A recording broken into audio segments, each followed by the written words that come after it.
August 6, 1945. The city of Hiroshima had no idea what was coming. People were walking to work, kids heading to school, and the sky was clear. But above the clouds, a US bomber was approaching, carrying a single bomb that would change history forever. The war in the Pacific had been brutal. Japan refused to surrender, and every island was a bloodbath. The US feared that a full-scale invasion would cost millions of lives.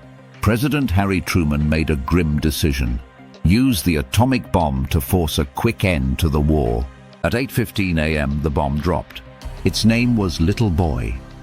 In less than a minute, Hiroshima vanished in a flash of light. A fireball exploded, hotter than the surface of the sun. Buildings disintegrated. Streets melted. Around 70,000 people were killed instantly. Thousands more would die from burns and radiation in the weeks and years that followed. But the horror didn't stop there. 3 days later, on August 9th, the US dropped a second atomic bomb on the city of Nagasaki. This one was called Fat Man. It was more powerful, and even though Nagasaki's terrain softened the blast, the destruction was massive. Another 40,000 people died instantly. Survivors described the sky turning red, the earth shaking, and their world collapsing in fire and ash. Finally, on August 15th, Japan surrendered. World War II was over. But the cost, measured in lives and suffering, was beyond imagination. For decades, survivors known as hibakusha lived with the consequences: cancer, deformities, grief, and pain.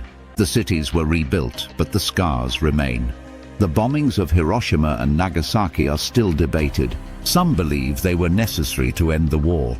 Others call them the worst war crimes in history. One thing is certain: they showed humanity what nuclear power could do. Since 1945, no atomic bomb has ever been used in war again. But the threat never disappeared.